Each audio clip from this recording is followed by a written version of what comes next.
İki, Tuğyan'la ilgili önemli bir gelişme var. Canlı yayın açmak istedim. O nedenle sizlerle paylaşmak istiyorum. Tuğyan'la cezaevinde röportaj yapıldı. Daha doğrusu avukatı aracılığıyla kendisine sorular gönderildi ve Tuğyan da yazılı olarak cezaevi dışına bu soruların cevaplarını gönderdi arkadaşlar. Böylelikle kendisiyle Habertürk'ten Öznur Karslı Çetiner'in bir röportajı gerçekleşti. Bu röportajda ilginç ayrıntılar var. Onları sizlere anlatmak istiyorum ve yorumlamak istiyorum arkadaşlar. Onun için bu canlı yayını açtım.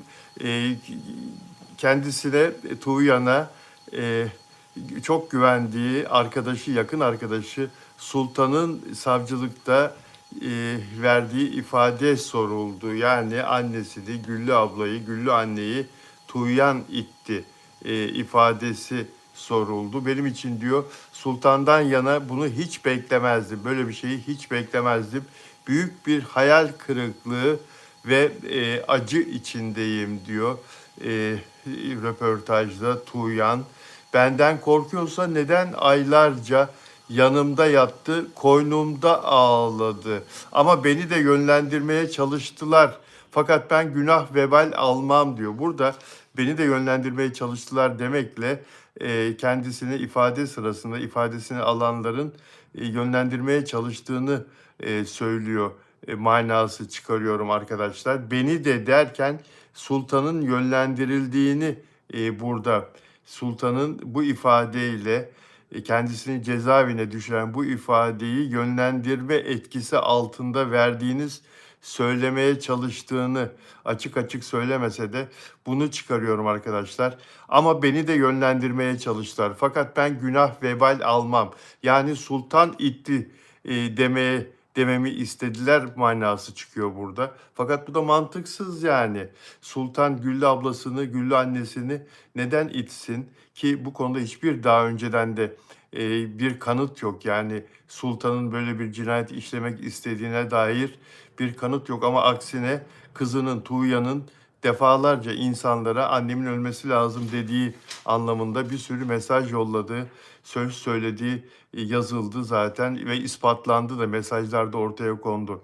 Şimdi diyor ki Tuğyan beni de yönlendirmeye çalıştılar fakat ben günah vebal almam. Sultana rapor kötü geldi. Kendini kurtar dediler. Büyük bir acı, iftiranın kalbimde kapladığı büyük bir yara var diyor. Yani burada sultana soruşturma sırasında kendini kurtar, yani beni yak, Tuğyan'ı yak, kendini kurtar dediklerini söylüyor, ifade ediyor. Büyük bir yara hissediyorum ama her şey geçecek biliyorum diyor röportajda Tuğyan. Ve sorular devam ediyor. Habertürk muhabirinin Tuğyan'a yönelttiği sorular devam ediyor. Gözaltına alınmadan saatler öncesinde annenizin mezarını ziyaret ettiğinizi öğrenmiştik. Bu ilk ziyaret miydi diye soruyor Tuğyan'a muhabir yazılı olarak avukatı aracılığıyla gönderdiği sorulardan birisi de bu. Mezarlıkta saatlerce kaldım. Bağırarak bana katil dediler diye ağladım. Kalk dedim ya da beni de al dedim. Susmuyorlar, suçluyorlar dedim. İnanmıyorlar, inanmayacaklar dedim. Sizlerin duymasını istemedim. O çığlıkları attım.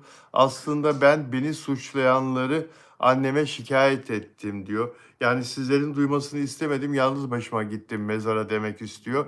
Ve beni suçlayanları anneme şikayet ettim diyor Tuğyan burada. Tuğyan bu soruya da bu şekilde cevap vermiş oluyor. Sorunun devamında bir başka soru. Bu da ilginç bir soru arkadaşlar. Güllü'yü öldürdüğü için şu anda öldürdüğü gerekçesiyle, iddiasıyla şu anda cezaevinde olan kızı Tuğyan'a gazeteci Habertürk muhabiri avukatı aracılığıyla yazılı sorular yolladı ve aldığı cevaplar Güllü'nün şifreli ve kameralı kapı taktırdığı gün firma personeli başka bir odadan bir kadının sesi geliyordu dedi. O kişi siz miydiniz? Anneniz sizin yüzünüzü kameraya tanıtmadı mı diye soruyor muhabir. Bakın nasıl cevap veriyor Tuğyan. Evdeki kapıya kamera takılırken evde yoktum. Kardeşim teknolojik şeylerle ilgilenirdi. Annem sanatçı arkadaşının evinde görüyor ve bizim eve de taktırıyor. Yani demek istiyor ki o evdeki diğer odadan gelen kadın sesi bana ait değildi, ben değildim. Ben evde yoktum diyor. E, ve daha sonra da işte, tamam sen evde yoktun ama Tuğyan daha sonra da kilitçiyi çağırıp seni tanıtabilirdi. Yani o kapıdaki şifreye madem yüzü olanlar, kayıtlı olanlar şifreyi otomatik olarak açıyor ve giriyor. Yüz tanıma kapısı, yüz tanımayla çalışıyor kapı. Sonradan da olsa seni tanımlayabilirdi annen. Demek ki tanımlamamış. Peki Güldür'ün düştüğü gün televizyon programına bağlanıp roman havası oynarken kızların gözleri önünde düştü diyen asistan Çiğdem Deniz için ne dersiniz diyor. Evet, Çiğdem Deniz öyle söylemişti. Televizyon programına bağlanmıştı ve birkaç televizyon programına zannedersem bağlanmıştı. Eski asistanı, kapı komşusu Çiğdem Deniz roman havası oynarken kızların gözü önünde düştü demişti. Ne dersiniz bu açıklamaya diye soruyorlar Tuğyan'a muhabir, Habertürk muhabiri. Çiğdem abla benim ciğerim, kardeşimden sonra bize kalan tek emanet diyor. Bu kadar cevap veriyor. Daha detayına girmiyor. Halbuki burada muhabirin öğrenmek istediği Çiğdem'in bu cevabıyla ne anlatmak istediği. Yani olayın üstünü mü örtmeye çalışıyor Çiğdem? Olayı basitleştirmeye mi çalışıyor? Bunu hepimiz merak ediyoruz ama bu cevaptan bunu anlayamıyoruz. Çiğdem acaba Tuğyan İtli de gerçekten Çiğdem de işbirlikçisi mi? Ferdi Aydın'ın iddia ettiği gibi. Ferdi Aydın diyordu ki bu işte sadece Tuğyan tutuklu ama 10 kişi daha tutuklanacak. En az 10 kişi daha tutuklanacak. Başkaları da bu işi biliyordu ve bu cinayet 6 aydır planlanıyordu diyor Ferdi Aydın. Sözleri biliyorsunuz Ferdi Aydın'ın iddiasını. Burada da Ferdi Aydın'ın bu çarpıcı iddiasıyla ilgili bir video çekmiştim. Ve Çiğdem Deniz için de daha ayrıntılı konuşabilirdi Tuğyan. Çiğdem Deniz'e yapılan suçlamalarla ilgili daha ayrıntılı konuşabilirdi. Ancak çok kısa kesmiş. Benim canım kardeşimden sonra bize kalan tek emanet diye cevaplandırıyor. Yani şimdi burada Çiğdem Deniz'i eğer rahmetli Güllü çok çok seviyor olsaydı 2 yıldır ondan uzaklaşmış olmazdı. Onu asistanlıktan çıkarmış olmazdı. 2 yıllık ya da 1 yıllık tam süreyi doğru hatırlamıyor olabilirim. Asistanlığından çıkarmış olmazdı. Güllü bize kalan tek emanet diyor ya Çiğdem Deniz için Tuğyan bu röportajda. Yani Güllü ondan uzaklaştı. Her ne kadar eski asistanı ve menajeri de olsa Çiğdem Deniz'in yanlışını ya da yanlışlarını gördü ve ondan uzaklaştı. Ancak anlıyoruz ki Tuğyan Çiğdem Deniz'le samimiyeti diri tutmuş, devam ettirmiş. Vicdanım rahat diyor Tuğyan. Bakın o soruya ve cevaba da bakalım. Cinayet suçlamasından aklanacağınızı düşünüyor musunuz? Arkadaşlar burada Tuğyan'ın duruşu çok net ve bu kadar net olabilmesi de çok şaşırtıcı. En ağır iftiraların toplum tarafından uğradığım zulmün başlangıcı Ferdi Aydın ve ona inananlardır. Ya Ferdi Aydın'a Türk halkının çok önemli bir kısmı inandı. Milyonlar inandı Ferdi Aydın'a. Bu ağır, bakın bir daha okuyorum Tuğyan'ın cevabını. Soruyla başlayayım tekrar. Cinayet suçlamasından aklanacağınızı düşünüyor musunuz diye soruluyor röportajda. Anne katili olduğu iddia edilen Tuğyan'a bu ağır iftiraların toplum tarafından uğradığım zulmün başlangıcı Ferdi Aydın ve ona inananlardır. Toplum tarafından bir zulme uğradığını inanıyor Tuğyan. Onu Allah'a havale ediyorum. İnancım tam. Bunu en çok annem rahat uyusun diye kızım için sabırsızlıkla bekliyorum. Benim vicdanım çok rahat. Lakin beni buraya sokan, linç eden, susacağımı ya da susturabileceklerini zanneden insanların vicdanı rahat mı? Arkadaşlar, Tuğyan annesini öldürdüğü iddiasıyla kendisi yurt dışına kaçacakken iddialara göre, savcılığın, polisin iddiasına göre son anda yakalanıp gözaltına alındı, sorgulandı ve en yakın arkadaşının itirafıyla da hapse atıldı. Ve Tuğya'nın yıkılmış olması, perişan olması, ümidini kesmiş olması lazım. Kendisinden, kendisine ait gelecekten, hayattan. Yani insanlar cezaevinde kendisini öldürür mü acaba diye düşünürken Tuğyan'la ilgili e, nasıl bir mental e, diriliği içinde olduğu, nasıl bir zihin sağlamlığı içinde olduğu, nasıl bir güven içinde olduğunu bu cevapla görüyoruz ve ben şaşırıyorum arkadaşlar. Cinayet suçlamasından aklanacağınızı düşünüyor musunuz? Tekrar okuyacağım bu cevabı. Bu cevabı tekrar okuyacağım. Karşımızda ne kadar zihin açısından, mental açısından, beyin açısından, dima açısından, moral açısından ne kadar güçlü bir katil suçlamasıyla cezaevinde bulunan bir insan olduğunu görmeniz açısından çok önemli bir soru ve cevap arkadaşlar. Cinayet suçlamasından aklanacağınızı düşünüyor musunuz? Bu ağır iftiraların toplum tarafından uğradığım zulmün toplumu burada suçluyor. Uğradığım zulmün başlangıcı Ferdi Aydın ve ona inananlardır. Onu Allah'a havale ediyorum. İnancım tam. Bunu en çok annem rahat uyusun diye ve kızım için sabırsızlıkla bekliyorum. Aklanacağınızı düşünüyor musunuz? Bunu en çok annem rahat uyusun diye ve kızım için sabırsızlıkla bekliyorum. Benim vicdanım çok rahat. Lakin beni buraya sokan, linç eden, susacağımı ya da susturabileceklerini zanneden insanların vicdanı rahat mı? Arkadaşlar burada eğer katilse, iddialar doğruysa çok değişik, çok farklı bir katil profiliyle karşı karşıyayız. Eğer katilse diyorum, buraya bir şerh koyuyorum. Çünkü yargılama henüz başlamadı. İddialarla şu anda cezaevinde tutuklu. Çok sağlam bünyeli, çok sağlam dimalı bir insan, bir katil profiliyle karşı karşıyayız. Cezaevine girdiğiniz ilk gün öz eleştiri yaptınız mı? Cezaevine girdiğiniz ilk gün öz eleştiri yaptınız mı? Haksızlığa uğramanın muhasebesini buna sebep olanlar yapmalı. Toplum bıkmadan sabahlara kadar bir kadının geçmişini, namusunu, haysiyetini ayaklar altına alan, yaşadığı acıyı yok sayan ve en acısı bir evladı olduğunu unutarak yaşattıkları baskıyla benim burada olmamı benim burada olmamı sağlayan insanları alkışlayan toplum eleştirisinde, öz eleştirisinde kendisi yapsın. Kendisi yapsın. Bir cezaevine girdiğiniz ilk gün öz eleştiri yaptınız mı diyor. Ben niye yapayım diyor. Beni buraya sokanlar yapsın. Haksız şekilde beni buraya tıkanlar yapsın diyor Tuğyan. Haklı olmanın getirdiği huzur burada olmanın yangınıyla karışmış olsa da bir gün buradan çıkacağımı biliyorum diyor Tuğyan. Ee, Bu cinayeti işlememiş bir insan edasıyla, bir insan rahatlığıyla, bir insan huzuruyla cevap veriyor arkadaşlar.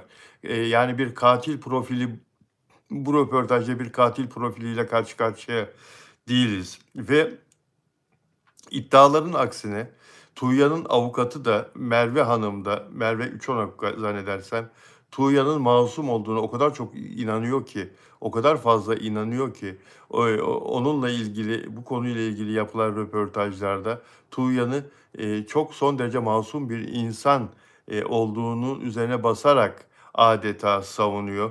Çok çarpıcı. Tuğya'nın bu kadar kendisini inandırmış olması ve karşısındaki insanları da inandırmaya çalışması çok çarpıcı. Aleyhinde bu kadar delil varken arkadaşlar, milyonlar onun karşısındayken, şimdi bir de şu soru var, o soruyu da okuyacağım.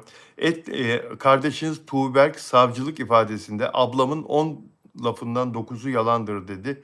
Bu sözler için ne dersiniz diye soruldu Tuğyan'a. Et tırnaktan ayrılmaz. Onun da ne kadar zor süreç geçirdiğinin farkındayım. Bu toplum beni katil ilan etti ama kardeşimi bana düşman edemezler. Ablası onu çok seviyor. O da bunu biliyor. Ben Güllü'nün annemin kızıyım. Onun gibi güçlü duracağım. İlahi adalet er ya da geç yerini bulacak. Süreç ne kadar sürerse sürsün ben pes etmeyeceğim diyor röportajda Tuğyan. Yani arkadaşlar Tuğyan hiçbir şekilde bu suçu işlemiş bir insan gibi cevap vermiyor kendisine sorulan sorulara. Aksine aksine son derece masum bir kişiymiş de haksız yere suçlanıyormuş gibi yanıtlar veriyor sorulara. Ve ifadesinde de arkadaşlar ben suçsuzum, gerçekler ortaya çıkacak dediği ifadesini de ayrıntılı bir şekilde şimdi önüme geldi. Buradan da size çarpıcı cümleleri okumak istiyorum ve Sultan'ın ifadesiyle ilgili, kendisini suçlamasıyla ilgili Sultan'ın annemin camdan düşmesine ilişkin aleyhime verdiği beyanları kabul etmiyorum demişti. Annem benden oldukça ağırdır. Benim onu kaldırma gibi bir şansım yoktur. Zaten olay sırasında benim sırtım dönüktü. Annemin nasıl düştüğüne dair bir fikrim yok. Normalde Sultan'la aramda herhangi bir problem yok. Sultan'la biz çok yakın arkadaştık ancak Sultan kaza yapmadan önce eski sevgilisiyle beraber uyuşturucu kullanmışlar. Ben bunu duymuştum. Hatta kazadan önce Sultan kokain kullanmış. Bunu bana söyledi. Kaza sırasında da sevgilisiyle beraber metamfetamin kullandıklarını duydum. Dosyaya uyuşturucu testi ile ilgili işlemler girince Sultan bunlardan dolayı çok tedirgin oldu. Test sonucunda uyuşturucu madde kullandığı ortaya çıkıp ona suç atacağımızdan dolayı avukatım Merve Uçonako siz benim başımı mı yakmaya çalışıyorsunuz demişti. Dediği de bu şekilde Sultan'la ilgili cezaevine girmeden önce son ifadesinde bunları söylemişti. Şunu da merak ediyorum ben, eminim sizler de merak ediyorsunuz dostlar. Bu Tuğyan'la Sultan'ın bu uyuşturucu testi cezaevine girmeden 2 gün önce hastaneye gidip uyuşturucu saç ve kan örnekleri alınmıştı. O örneklerin sonucu açıklanmadı. Mutlaka dosyaya girmiştir. Olumlu ya da olumsuz ama kamuoyuna bu kadar şeyi açık ediyorsunuz. Kamuoyuyla bu kadar şeyi paylaşıyorsunuz sayın savcılar dosyadan. Basına bu kadar çok bilgiyi veriyorsunuz. Lütfen o bilgiyi de verin. İnsanlar ona göre muhakeme yapabilsin. Sultan'la Tuğyan'ın uyuşturucu testleri, saç örnekleri, kan örnekleri nasıl çıktı? Bunu lütfen açıklayın. Açıklansın bu. Nasıl çıktı? Tekrar söylüyorum. Yalova Devlet Hastanesi'nde bir cumartesi günü öğleden sonra akşam saatlerinde evinden sivil polislerle alınmıştı Tuğyan ve Sultan da hastaneye getirilmişti. Saç ve kan örnekleri uyuşturucu kullanıp kullanmadıklarına dair alınmıştı. Onun sonucu açıklanmadı.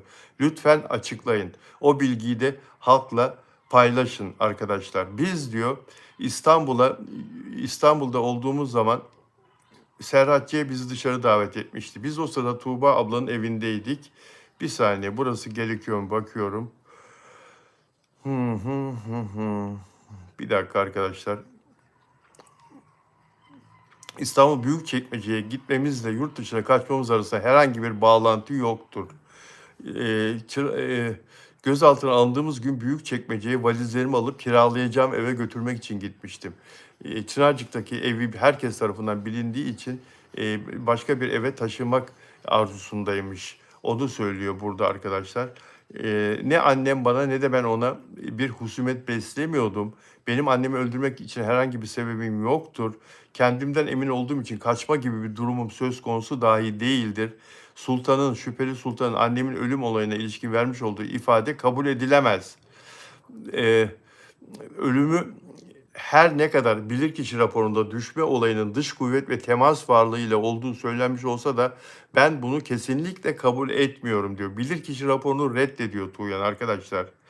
Eğer annemi itmiş olsaydım ses kayıtlarındaki görüşürüz ifadesi yerine annemin bağırma ya da yardım isteme sesi gerekirdi. Ama sarhoş kadın ya. Nasıl bağırsın, ne olduğunu anlayamadı bence. Kaldı ki görüşürüz kelimesini ben söylemedim diyor. Eee, evet, eğer annemi ben kesinlikle öldürmedim, ben masumum. Aksi kanaatte iseniz hakkımda yurt dışı yasağı ve gerekli bütün adli kontrol tedbirlerini uygulayabilirsiniz mahkeme olarak diyor. Bu en son tutuklanmadan evvel hakime çıktığı zaman verdiği ifade. Bu da hiç açıklanmamıştı. Savcılık ifadesini biliyorduk ama üzerime atılı suçlamayı kabul etmiyorum. Tutuksuz yargılanmak üzere serbest bırakılmak istiyorum, talep ediyorum. Ee, Arkadaşlar, avukatların davadan çekildiğini zaten biliyoruz. Şimdi burada Tuğya'nın şunu tekrar söylemek istiyorum. Yeni katılan arkadaşlar var yayına. Tuğya'nın sanki cinayeti hiç işlememiş gibi dik durması, hiçbir şekilde kendisiyle yapılan bu röportajda açık vermemesi, onun nasıl bir insan olduğunu, ne kadar e, hislerini, duygularını yönetebilme kapasitesinin yüksek olduğunu da gösteriyor. Habertürk medya kendisiyle röportaj yaptı. Cezaevindeki Tuğyan'la röportaj yaptı. Avukatı vasıtasıyla ona sorular yolladı ve Tuğyan da bu soruları yanıtlandırdı. Arkadaşlar, o yanıtlarda Tuğyan'ın dik duruşu, hiçbir şekilde suça yaklaşmaması çok çarpıcı, hiçbir şekilde bir açık vermemesi.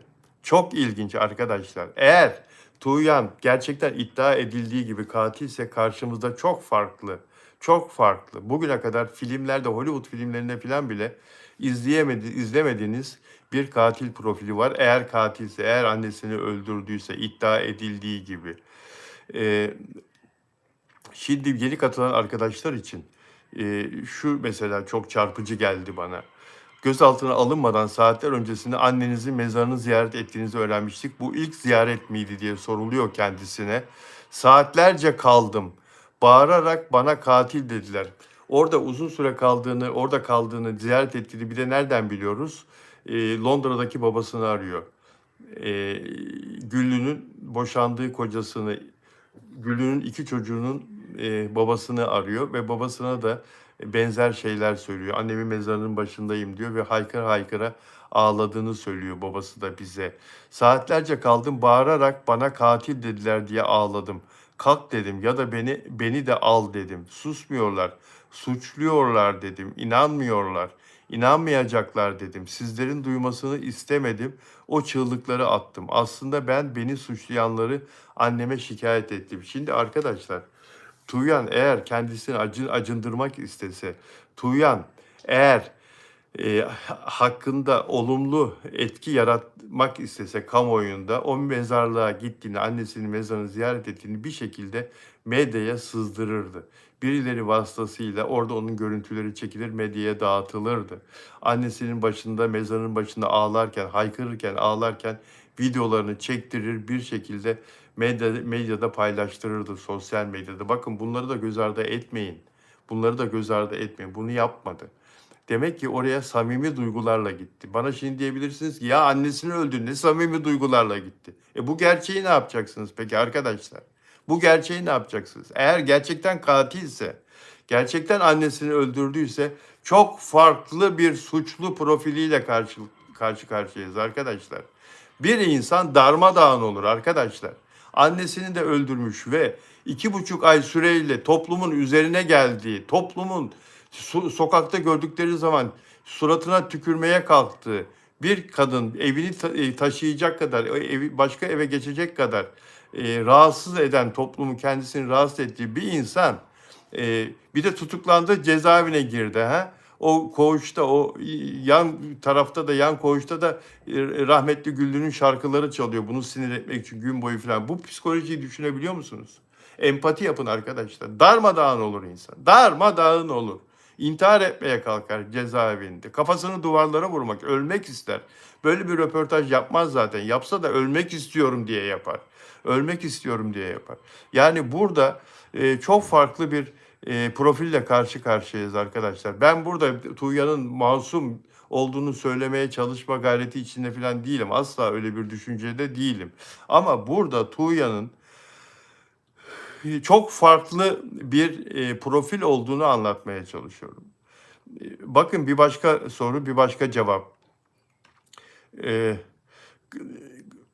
Güllü'nün şifreli ve kameralı kapı taktırdığı gün firma personeli başka bir odadan bir kadının sesi geliyordu dedi. O kişi siz miydiniz? Anneniz sizin yüzünüzü kameraya tanıtmadı mı? Yani annesi Tuğyan bana bir şey yapabilir. O yüzden evin şifresini ona tanıtmayayım yüzünü diye düşünmüş olabilir mi anlamında soruyor. Evdeki kapıya kamera takılırken evde yoktum. Kardeşim teknolojik şeylerle ilgilenirdi. Annem sanatçı arkadaşının evinde görüyor ve bizim eve taktırıyor. Ee, Benim göstermek istediğim başka bir şey var. Evet, cinayet suçlamasından aklanacağınızı düşünüyor musunuz? Bakın bu sorunun cevabı da çok çarpıcı. Bu ağır iftiraların toplum tarafından uğradığım zulmün başlangıcı Ferdi Aydın ve ona inananlardır. Onu Allah'a havale ediyorum. İnancım tam. İnancım tam diyor kadın arkadaşlar. Bunu en çok annem rahat uyusun diye ve kızım için sabırsızlıkla bekliyorum. Benim vicdanım çok rahat. Lakin beni buraya sokan, linç eden, susacağımı ya da susturabileceklerini zanneden insanların vicdanı rahat mı? Yani Tuğyan bu inançla, bu dik duruşla, bu her şeyi eğer katilse, cinayeti işlediyse her şeyi perdeleyen, bizi şaşkınlığa uğratan, bu mental, üst seviye mental yapısıyla, aklı başında, bu delirmemiş bu haliyle, çünkü insanlar onun cezaevinde delirebileceğini de söylüyorlardı, düşünüyorlardı. Annesini öldüren bir insan eninde sonunda yakayı ele verdi, hapse tıkıldı ve müebbet ağırlaştırılmış müebbet hapiste yargılanacak. Yani hayatı mahvoldu, bitti. Artık geriye dönüş yok, kurtuluş yok. Bu duygularla cezaevinde kafayı yer. Bu kadın de diyorlardı. İçeriden dışarıya ben masumum, ben suçsuzum ve çıkacağım diye haykıran bir kadın arkadaşlar. Yani bu çok ilginç. Gelişmeleri elbette ki ben de sizler kadar merak ediyorum. Mesela ilk duruşmada ne olacak? İlk duruşmada Tuğya'nın avukatının düşüncesi ilk duruşmaya kadar onu aklayacak delilleri toplayıp ilk duruşmada serbest kalmasını sağlamak. Hatta şimdi her bir ayda bir tutuklular için, cezaevindeki tutuklular için avukatların serbest bırakılması için itiraz etme hakkı var. Şimdi bu ilk itirazda galiba yine yüksek mahkeme bir itirazda bulundu, tutuklandıktan sonra avukatı açıklanmadı cevabı ama ilk duruşmadan önce de tahliye edilmesini sağlamaya çalışır avukatlar her zaman tutuklu mahkumların müvekkillerinin. Ben zannetmiyorum tabii ki çok çok kuvvetli bir delil sunulmadan, çok kuvvetli bir delil sunulmadan ya da birisi çıkıp da o öldürmedi ben öldürdüm demeden Tuğya'nın duruşma öncesinde ya da ilk duruşmada serbest kalabileceğini, ilk duruşmada da serbest kalabileceğini zannetmiyorum. Çünkü iddianame hazırlanıyor ve avukat, savcının, sayın başsavcının çok kuvvetli delilleri olduğunu biliyoruz. Onların çürütecek kuvvette karşı delil olmazsa Tuğya'nın serbest kalması gibi bir şey olamaz. Fakat Tuğya'nın bu şekilde kendisini savunması, savunarak bu şekilde arkadaşlar, bu şekilde canhıraş bir şekilde masumiyetini mantıklı ifadeler üzerine oturtarak bize anlatması karşımızda çok iradeli bir suçlu profili, çok iradeli, çok sağlam, düşünceli bir zanlı profili olduğunu gösteriyor ve o mahkeme hakikaten o ilk duruşma çok başka bir şey olacak. Öyle basit bir duruşma olmayacak. Orada ben Tuğya'nın söyleyeceklerini gerçekten çok merak ediyorum ve savcının da Tuğya'nı suçlarken iddianamede yazacaklarını aşağı yukarı bildiğimizi zannediyoruz ama savcının da onu çürütmek için çok daha kuvvetli deliller peşinde olduğunda zaten tahmin etmek zor değil arkadaşlar. Peki bu yayını sonlandıralım şimdi. Ben biraz dinleneyim, bir su içeyim ve ondan sonra Fenerbahçe Kulübü Başkanı Saadettin Saran'la ilgili çok çarpıcı bir video çekeceğim arkadaşlar. Bir beklerseniz 5 dakika kadar o videoya başlayacağım, canlı yayına başlayacağım. Bir müsaade rica ediyorum. Peki görüşmek üzere arkadaşlar, sevgiler.